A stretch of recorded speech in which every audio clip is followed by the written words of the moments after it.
MCW fans, this is the event center for the Winter Blast Tour, January 17th in Joppa.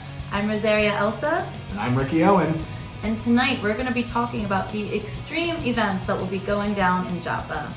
Up first, we've got Aria Palmer and Gia Scott in the first ever women's chair match. The first ever women's chair match. I mean, you got Aria Palmer, Gia Scott. They have been at each other's throats since, I want to say, November of 2017. And now they're both going to have a chair in their hands. It is going to be a beautiful sight to see what they do with those. Absolutely, and I know Gia is definitely looking for revenge after what happened at Tribute to the Legends. But, I mean, you say that she's looking for revenge, but let's not forget, Gia was the one who hit Aria Palmer first back at Slamboree after they lost in the tag team tournament. So, I mean, can you really blame Aria for what had happened? Okay, fair enough. Either way, it's gonna be a chair match. It's gonna be extreme. You definitely don't want to miss it. We've also got Rush Hour versus the Saviors. Rush Hour has earned themselves the top contender spot for the MCW Tag Team Championship. Yeah, they beat 3 teams back in New Year's Extravaganza in Perry Hall. They beat Black Wall Street. They beat the Cartel. They beat Robbie and Bobby. They have earned themselves an MCW Tag Team Championship match, but it's against the Saviors.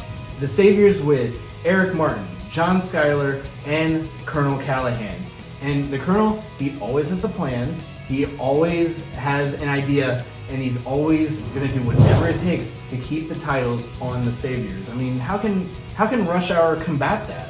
We'll just have to see if Rush Hour can keep that momentum going and pull out the win. We also have the Cartel, Dante Caballero and Diego Cruz taking on, let's be honest, a dominant team of SOS, Bishop Khan, Malcolm Moses. I mean, Dante, yeah, he's a former MCW heavyweight champion, but how is he going to combat such a dominant team? We're talking about the Cartel here, so you will never know what to expect. Next, we've got Ken Dixon and Greg Excellent. This is a match that I'm not sure anyone wants to know the outcome. You may not. I want to see this. I want to see what happens, because this is going to be awesome. So the stipulation is that if Ken Dixon wins, he gets 24 hours with Mama Excellent. Remember what he said. He's gonna take her to Golden Corral. He's gonna take her back to the hotel. He is going to wine and dine Mama Excellent, and in all reality, the way I see it, she's going to have an extremely fun night. It is going to be beautiful to watch. You can't beat all-you-can-eat ribs. I mean, yeah, Greg Excellent may have given that up with his keto diet, but I mean, look what that's done for his career. I mean, he hasn't been able to pick up a win against Ken Dixon ever since, they started feuding. Well, all I know is that Greg Excellent is going to do whatever it takes to make sure that Ken does not win 24 hours with his mother. Do you think he's going to bring Bush beer on the date? I wouldn't doubt it. Yes! And up next, we've got Sean Cannon and Boom Hayden versus Robbie and Bobby. And look at what Sean Cannon did with the Sickness. He made him a star. And we can only see if he's going to do the exact same thing to Boom Hayden. But speaking of the Sickness, Extreme Rules Tag Team match. The Sickness, the franchise Shane Douglas, and the Sandman taking on the winner circle of Ryo, Big Sean Studd, and King McBride with Andy Weinberg. Do you really think that Andy might actually have a plan to combat, these ECW icons plus the Sickness? Well, Andy always has something up his sleeve, so will he be able to pull it off? I don't know. But you also got to remember, the Sandman, he always has that kendo stick. And Andy, he has his winners, but is he really going to be able to combat against a kendo stick? Not to mention the fact the franchise Shane Douglas, the first ever Extreme Championship Wrestling champion, plus the powerhouse, the anomaly, the Sickness. They have Sean Studd, but have you seen the Sickness? The dude is a beast. He is a beast, absolutely. It's a matchup that we're just gonna have to wait and see what happens. All hell is gonna break loose in this match, and it is going to be exciting to watch. Absolutely.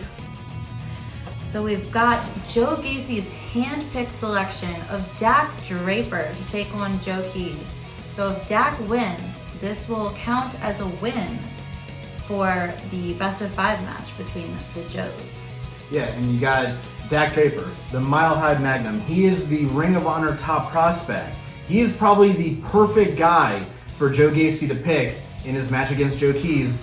And yeah, I firmly believe that Dak Draper will get the point for Joe Gacy. Let's see if he can do it.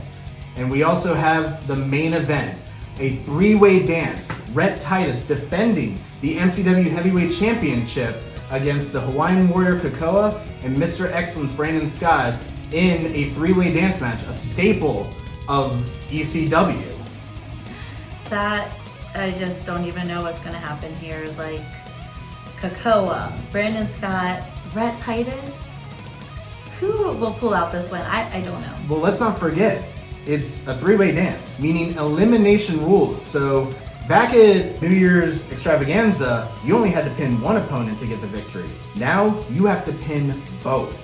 You have to either pin them, make them submit, but that's the only way that you're walking out as the MCW Heavyweight Champion. And I mean, do you think that Red has a chance to retain? Or do you think that it's finally going to be Kekoa or Brandon's time? It just might be someone else's time. We'll have to see if Rhett can pull it off. MCW fans, we've got a lot of extreme things happening on January 17th in Joppa. You don't want to miss it. Make sure to get your tickets at mcwprowrestling.com.